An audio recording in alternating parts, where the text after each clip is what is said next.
Hey, what's going on, everybody, and welcome to Kick Rocks Podcast 2 Drink Minimum. Question: what movies inspire you? What movies motivate you? Well, that's the subject that we talked about in this episode. So if you want to know what our picks were, you have to keep listening. So sit back, relax, have a drink with us, and enjoy.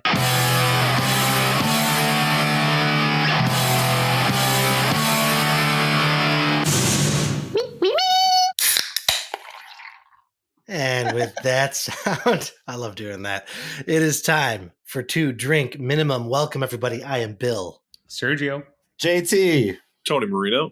And I'm Laura. Cheers, everybody. How we all doing today? Good? Good. Great. All right. Cheers, everybody. Cheers. Cheers. Today's topic for you kids listening at home is going to be inspirational movies. So we've had a little bit of time to think about this and to go through our library of some of our favorite movies of all time, and specifically the ones that inspire us or motivate us or get us going, any of those things. So inspirational movies is the topic at hand. Who wants to jump in and get things going? Tony does. Oh, it's me again, eh? We're calling you out, Marino. What do you got for us? I got to tell you, this was kind of a hard one for me, and I tried to think back to a movie that would inspire me to do anything, and then I felt like I fell on a movie that was a feel-good movie. So, I don't know, man. I had a hard time picking. The one that I landed on is a Jon Favreau movie called Chef. Ah, Very good. And I don't know, like I said, if I picked wrong or not, but it's just one of those movies that I feel like when I watch it, it makes me want to go out and do something afterwards. So it is inspiring in that way. It, starts off with this guy who's this successful chef at this swanky restaurant, probably everything he's wanted his entire life, and he's basically miserable there. In a turn of events, he ends up, being let go from the restaurant and kind of has to start from ground zero. And I kind of feel like he finds himself at that point and reinvents himself, and then goes on from there to become successful again. And he learns a lot about himself there. So I think what's inspiring to me about this movie, it's like, regardless of, where you're at in your life, you can always change it and keep going and do more and aspire to do something different or something that's actually going to make you happy, So, yeah, I think that's kind of why I chose that one. That's a good pick. I mean, I think that definitely qualifies. So from what I remember, yeah, he already is successful, but then he risks, he rolls the dice and risks it all just to do what he loves, right? Yeah, successful but not happy. You know what I mean? He's at the same restaurant making the same dishes over and over again. And he can't really, there's no passion in it for him. Okay. So he decides to change that. It doesn't go well and he gets canned and then he, does it on his own. So. Is this a documentary or is this? No, it's just a movie. It's just a movie that I think he wrote.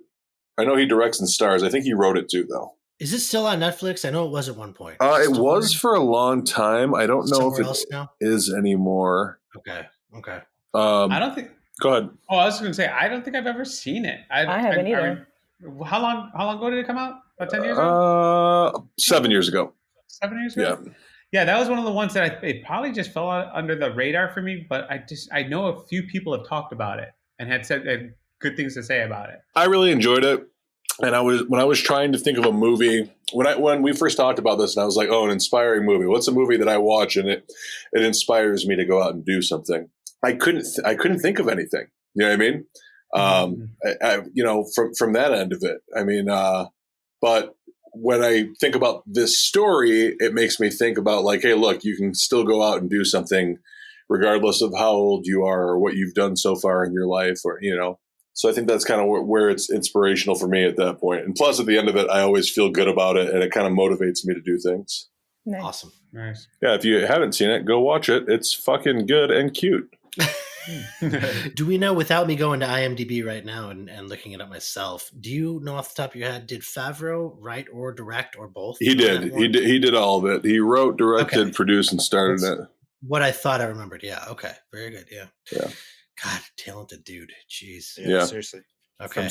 From Swingers to starting the MCU. Yeah, Oh I'm not man, surprised. you guys remember Yeah, when we right. went to the Dresden and had drinks? I remember. Oh, Very yeah. well. Oh, bucket list, I can't say how much I remember after that, but I remember going there. Well, I had to go back. I had to go back a second time because I could not remember everything that happened the first night. And you wanted to like absorb it all. Oh yeah. I was definitely there, but I don't have any connection to the significance of it. But I was excited because you were excited. Oh, we were so excited, and thank you Yeah. for being excited with us. That whole experience was amazing. Yeah, it was great. Yeah. First 48, not the homicide show. Our first 48 film project win. First Filmapalooza, man. Yeah. Pretty wild. All right. Good pick, Tony. Good pick. Chef, check that out. Who's next? I'll dive in. Lay it on a search. Kind of like what everyone kind of said, or Tony said, is, you know, it was hard to pick which one that inspired me the most, but I think the one that does it for me the best is a Will Smith movie from 2006 called The Pursuit of Happiness. Almost picked it, man. Almost picked it. Yeah, see? That's on my list. I was actually worried that other people would pick it, so I figured I'd just jump in. But if you haven't seen it, it's the story of Chris Gardner, who was a struggling salesman who took custody of his son after his wife left him, and then started to begin a life-changing professional career in stocks, in finance. And it's one of those movies that for me, it really inspires me in regards to like what I do, what I've been doing with my career, and how hard I've worked to be successful. And the fact that like I was the first person in my family to go to college, you know, like just being like a child of, you know, two immigrant parents who like literally didn't graduate high school, didn't, you know, have those opportunities in Mexico, and then be able to, you know, go to college and be somewhat successful. I watched this movie and just like, I'm blown away at just the performance alone is amazing, but the story is really what blows me away about this guy, Chris Gardner, he was a very smart guy, very intelligent when it came to math, didn't have a lot of opportunities for success, tried. And then it was this one moment where he decided to take this internship at a financial institution, busted his ass for a no paid internship, and ended up being selected as the one that they hired out of 20 other people. And just watching the struggles that he goes through, he basically loses his wife, he loses his home, he struggles the entire time just to get food on the table, and still makes it to the internship every single day. By the time you see that moment at the end where they let him know that he's got the job, like that is one of those movies where I tear up every time, because Will Smith does such a great performance at capturing the emotion of what Chris Gardner experienced. It like blows me away every single. I could watch that movie like 10 times a year. It's just that good for me. I've got the scene you're describing. I've got goosebumps right now. All my hairs on my arms are raised, and it is one of those movies. Every time at the end, when you know it's his, spoiler alert for everybody, it's his last day of the internship. He thinks he's done, and they make him the offer. And yeah, every time I get teared up, and it's just one of those great scenes in a movie that stays with you, and you're like, holy crap. The payoff in this story is incredible. Yeah, it's exactly so good. There's two scenes. Every time I think about this movie or someone mentions it, there's two scenes that stand out. It's that scene at the end, and then it's the bathroom scene when he's locked himself in with his son because they have nowhere to go, and someone's trying to get in. And those are the two scenes that stand out. There's one that's absolutely heartbreaking, and there's one that's just this emotional payoff where you just want to scream yes with him when he gets the gig. So yeah, love that movie. There's also the scene, the one that, and those two are absolutely great, of course. And the scene in the basketball court with his son, played by his son, actually, I believe, right? Yeah. Yeah. Yeah. Smith. Okay. He where Will Smith's character, Christopher, starts spouting off to his son the same things that he's heard his whole life about how don't chase those foolish dreams. Basically, I'm paraphrasing, but you need to find something a little more steady. Don't you need to realize your own limitations. Blah blah blah. And his son kind of looks down, and then he realizes what he just did, and he tells his son, don't let anybody ever tell you that. They're only telling you that because they can't do it themselves. They want to put you down. Don't let anybody tell you no, not even me. That's cool. Maybe I should have checked this out. Yeah, it's a great movie. It's really good. Very good. I kind of want to now. Yeah, that whole message is great. Yeah, it's a very well, obviously this is what this podcast is about. It's a very inspiring. You just feel good after it, and it is an emotional roller coaster throughout. That the performances were just that time frame, 2006. The early 2000s. I think Will Smith was at the top of his game with a lot of the movies he was making then. But this one is definitely probably one of my favorite inspiring movies, and probably one of my favorite Will Smith movies. Nice, very good. That's an excellent pick. Yeah, great pick. Pursuit of Happiness, probably streaming somewhere right now. I'm sure that's a popular one, so it should be. If it's not, it should be. But check it out if you haven't, and get inspired. I'll jump in if you guys are okay with that. Yeah. Would you mind? Sure. Is it going to be Rocky? It almost was. You've picked Rocky for like 2 or 3 things now. I know. I can't help it, and it almost was for this one. I mean, I can't. Well, that's what I picked. So it's one of the top. Yeah, it's one of the top films of all time for me. But there's another one that is also probably very cliche and very predictable for me, but I could not get away from it. Every time I started thinking about different movies, I came back to this one just because of every time I see it, I feel the same way every time. And I've watched it a ton of times. It's one of my favorite movies of all time. And that's Rudy. We're talking about Rudy. I knew it. I know. I know it's predictable, but I can't get away from it. And there's just so many reasons why. And it is the way that ultimately that movie makes me feel as I'm watching it. Still, even though I know everything that happens in that movie, right? All the ups and all the downs that Rudy goes through during the course of that. If you, for some reason, haven't seen it or don't know about it, Sean Astin plays a short guy who is always told that he'll never play football for Notre Dame. That's his one dream, and he achieves that eventually. But through many a hardship is the gist of it. But it's just there's so many good lines in that movie. There's so many good moments and good scenes in that movie. There's great acting and performances throughout that movie. The music hits every time. To Sergio's point where he says he cries every time. I cry every time he finally reads the letter when he's sitting on the bench and he reads the letter where he finally gets into Notre Dame and he starts crying himself and I start crying. Every time I see that part, I can't help it. I start getting amped up and cheering for the last whole 15 minutes of that movie when he finally gets to dress and go out in the field for his first game. From the moment he charges out in the field to the moment where the whole crowd is chanting Rudy. And even though it never happened, this never happened, like the whole Rudy play or whatever, they changed it a little bit for the movie, but I don't care. I think the movie's the better version. He, runs out there and he gets the tackle and he gets carried off the field and everything. Is it cheesy? Is it very like Hollywood ending? Yeah, for sure. But I don't care. I love it. The music's going at that point. Everything has led up to that moment. The whole movie's like climbing a mountain. And when you finally get to the top of that mountain, it is incredible. So I just I don't know. I can't speak any more about it. I love that movie. I feel good just talking about it. So clearly, it's a feel good movie. It inspires me to, keep pushing forward no matter what. If I believe in something and I can do something, I'm going to go ahead and do it despite what anybody says. So that's the movie that does that for me.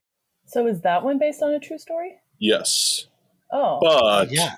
Some liberties were taken. Yeah, especially for the end. But it absolutely was based on a true story. Yeah. So most of it happened, but not all of it happened. So, not all of it happened exactly as we see it in the film, basically. I'm not trying to disrespect your choice, but I have some questions because Go ahead. I think I saw this probably in high school and I have a different memory of it, or maybe I'm thinking of a different movie. But is his height his only obstacle? Laura, are you thinking of Lucas? I don't know. I just kind of thought it was one of those things, or wasn't he like the water boy? And maybe he was a little mentally challenged.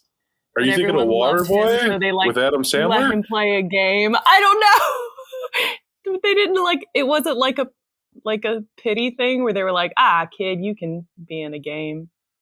I'm genuinely, I think I'm mixing stories up, clearly. He is getting the water bottles ready at one point, isn't he? I kind of feel like I remember seeing that. I mean, he's painting the helmets at one point. He is. That's a definite feel good and inspiring movie. Beautiful, vertically challenged man. I mean, yeah, essentially, Laura, you are correct. It's just the whole movie. People are like, "You're short." He's like, "No, I'm not," and then there's good music and it's good. Okay. Yeah, it's definitely one of those feel-good, inspirational movies. Look, I know there's much better movies that are inspirational, and I have thought a lot on this, and I couldn't help it. I kept going back to which one really makes me the most amped up? And I kept going back to that one. And Rocky. Was that Rocky? Rudy? Rocky, Rudy. Bill picked this because it's a football movie that takes place at Notre Dame. That's the only reason he picked this. Because Bill, hey, I'm Southside Irish Miller, happens to like Notre Dame, and he went for it. All right, well, all that checks out then. No, Rudy's fun to watch, man. He's the underdog. You root from the whole time, and everything's stacked up against him, and and he makes it. It's how about The Quiet Man? Is that inspiring too? Well, just every movie that everybody on the South Side grew up with. I'll tell you something, and I'm not going exaggerating. 80s and 90s motherfuckers. I'm not exaggerating at all. Hold on 1 second. We're gonna bring Megan in on this podcast. Hold on 1 second. Megan, come here for 1 second. All right, she's coming. Hold on. It's like, come here. I need some confirmation bias from my wife. No, hold on. No, this is the thing. Okay, Megan. So you didn't hear anything of what JT just said, right? No. Couldn't hear anything, right? I'm wearing headphones. How could you? All right. What movie are you watching right now? The Quiet Man. You may go, Megan. Thank you very much. He does cry like a little bitch when he watches Rudy. Love you, Megan. You heard that part. Yeah, they all love you. We're going to have Sergio elevate Meg's audio so everyone can hear that. Yeah. I used to watch that every True year. Story. So how about that, JT? That's good stuff. The stereotypes are true. That's okay. All right. I think we've talked enough about me and my stereotypical Southside Irish ways for quite a bit right now. So anyway, here we go. Moving on. Laura, JT, which one? Who's up? I'll go. Who wants to go next? Knife fight for it. That's me. I'll go. Knife fight. Is that okay? Can I go? Of course. I'm sorry. I was waiting for you. Yeah, yes, Laura, please save us. Save us now. Go, please. Okay.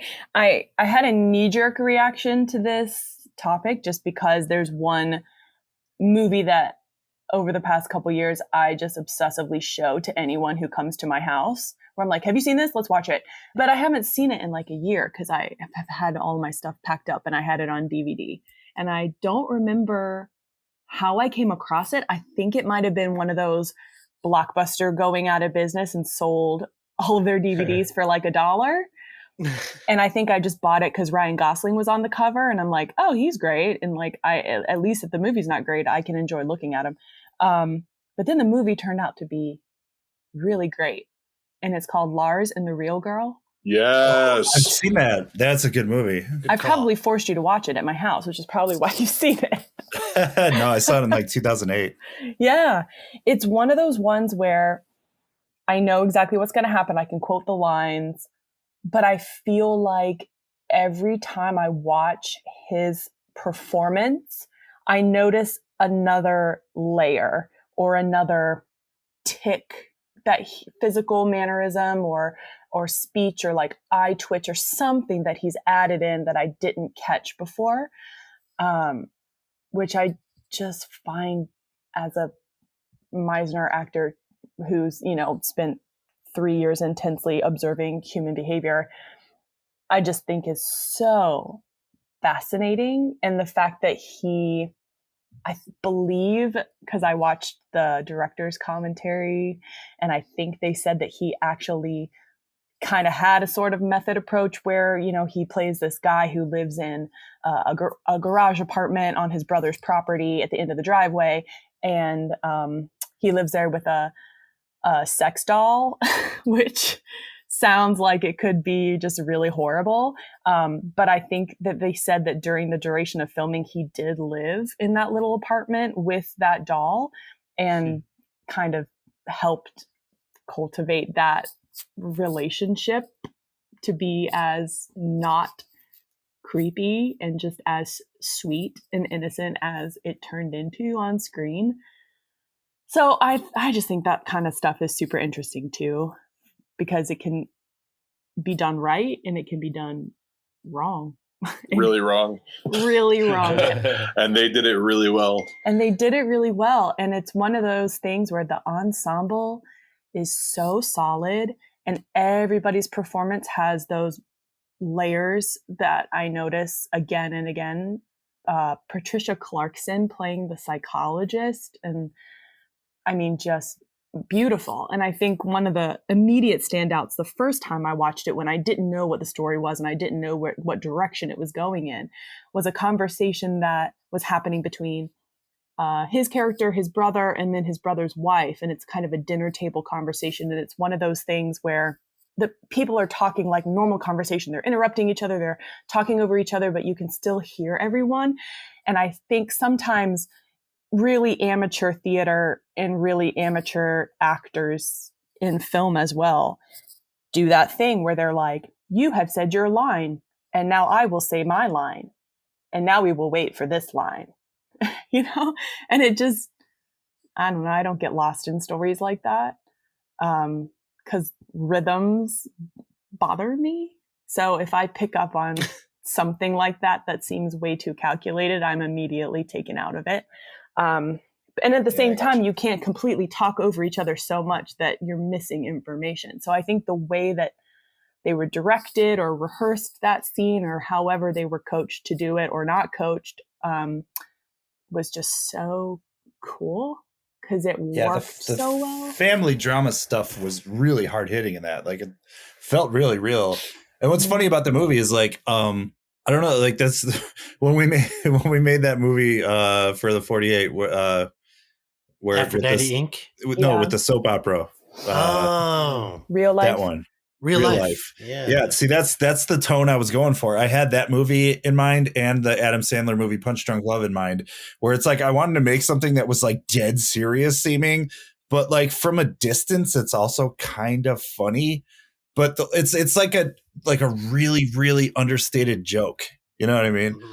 Where it's like, I mean, that's really hard to pull off. And I don't even know like if they're going for that or not, but it's like just due to the subject matter of a guy falling in love with a sex doll and like the, family drama that ensues.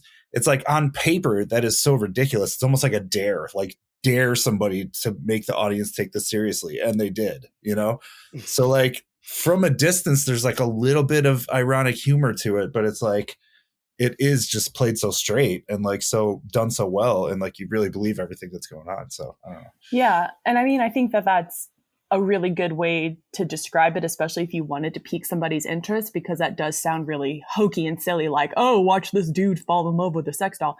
But the reality of that story and the importance of it, which I think the psychologist character or psychotherapist or whatever, I'm not sure what she is, brings into it, is the fact that you're watching somebody work through their trauma, really heartbreaking, horrible, life-altering, mental state altering trauma about death and being scared to connect to something real and alive, because the thought of going through that and losing it again, the risk is too great.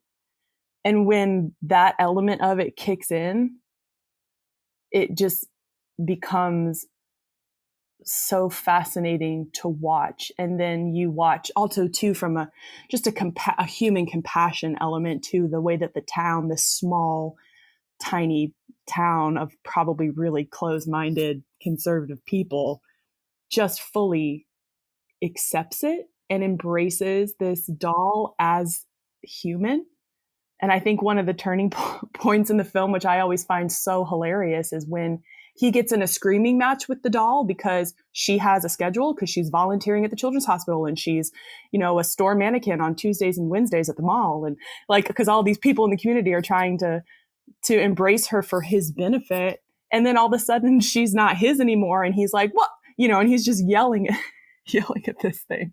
It's great. It's so good. Yeah, it's like everything you just described there, like could have been in like a shitty 80s comedy. You know what I mean? Like, but it dares you to take it seriously. And it's so heartbreaking. That's why I liked it. And I don't want to give away everything if there's people out there that haven't seen it, because I think you should. I think just anyone who loves really quirky indie films and strange stories, and I think anyone who's as invested in watching actors act the way that I like to watch actors act, for all of those reasons, like I don't want to tell you what happens, but it is so heartbreaking and uplifting at the same time, because the resolution is just it's as it should be, and it happens in such a way, and I cry every single time, even though I know exactly what's going to happen, because I'm just so invested in these people and these characters.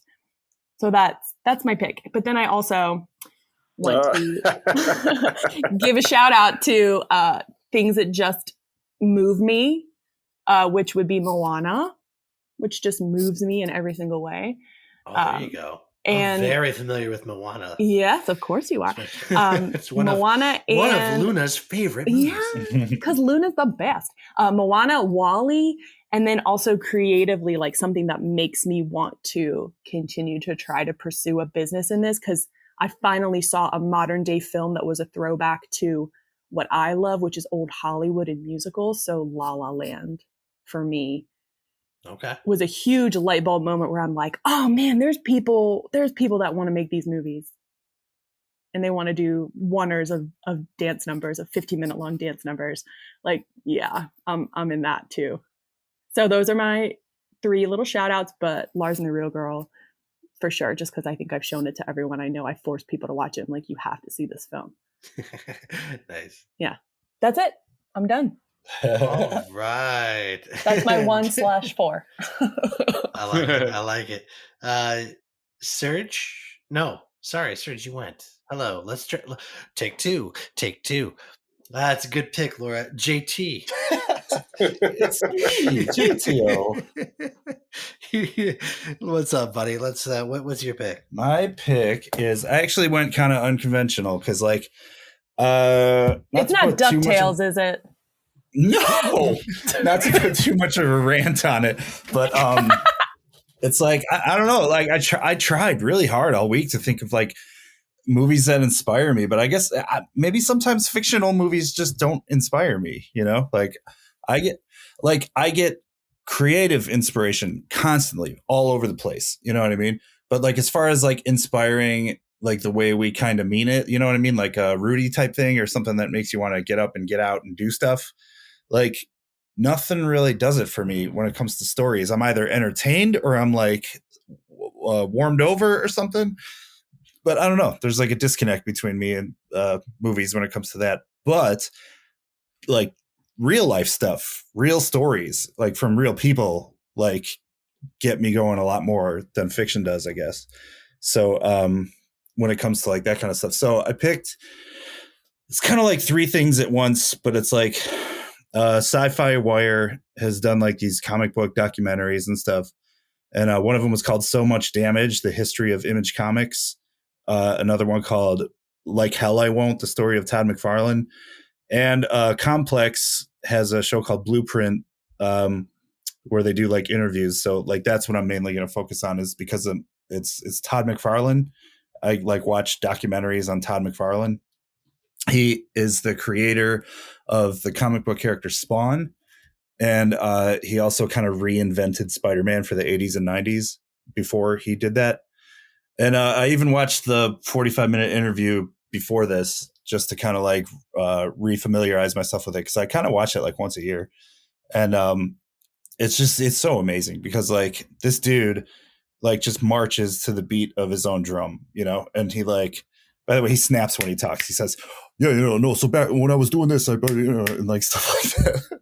I don't know. So he just snaps all the time, and it's kind of distracting, but it also kind of grabs your attention. Like, oh, this dude, it's like a power play or something. But I don't know. This dude's a really cool guy. I don't know how many of you are familiar with him besides Bill, but it's like he doesn't really fit the mold of like the bearded comic book writer dude or whatever. Like he was kind of like of a newer generation that was happening in the late 80s and early 90s of like he looks and acts more like Tony Danza and Who's the Boss or something.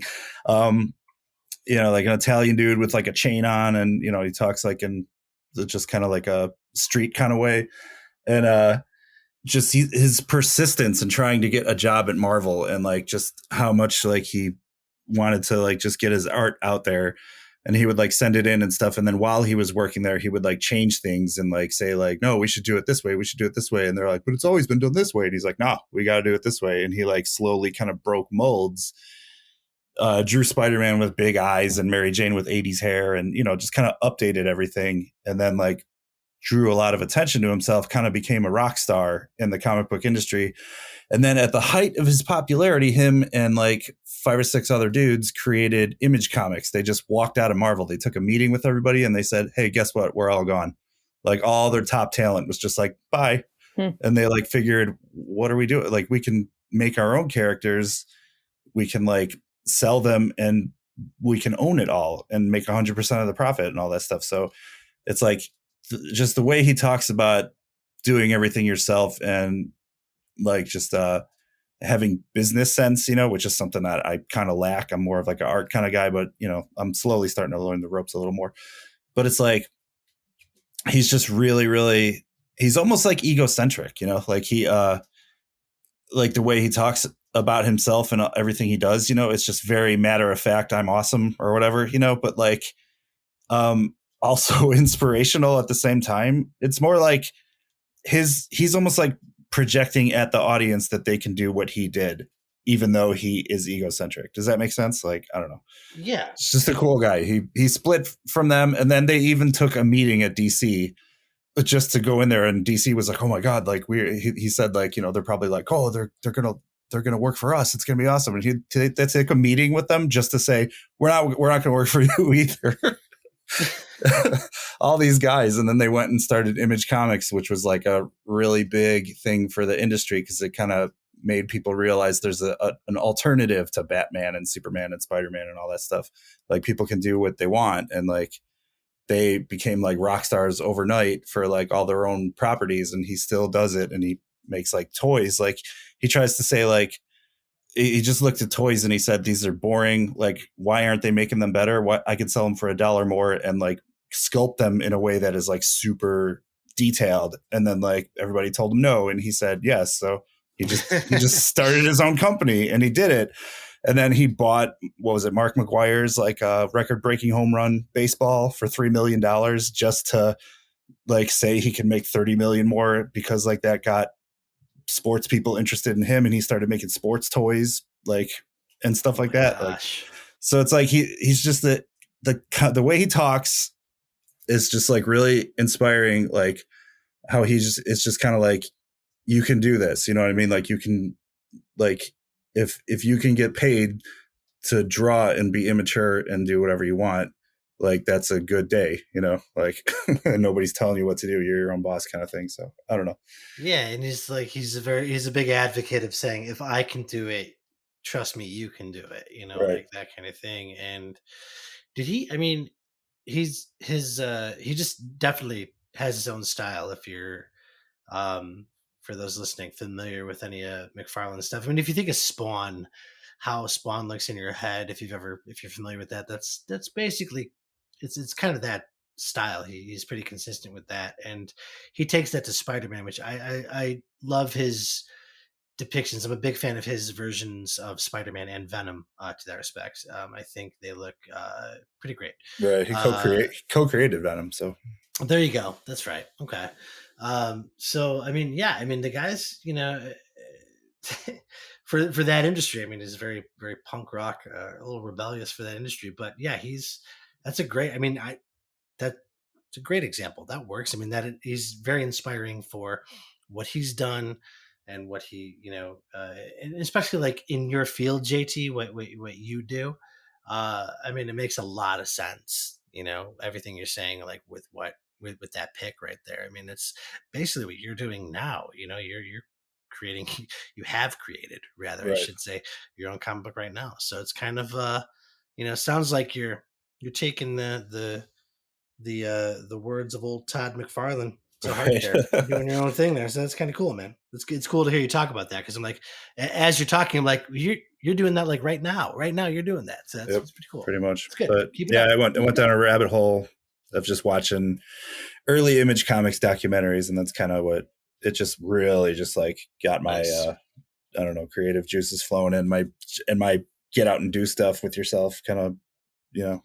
Yeah. And that's really what this is all about. Like, whatever, I mean, all of our answers have been just, you know, I guess mine was probably the cheesiest and most predictable, but that's okay. It's whatever gets you up in the morning, right? Whatever gets you going. And that's what this whole podcast has been about. I think they're all pretty that fitting being as to said- who we are as individuals as well. It Right. does. It is very telling, right? Our picks, it's like, it kind of makes sense for all of us too. It's like, all right, I get it. It's good. It's good. Mine was about food. I mean, it makes sense.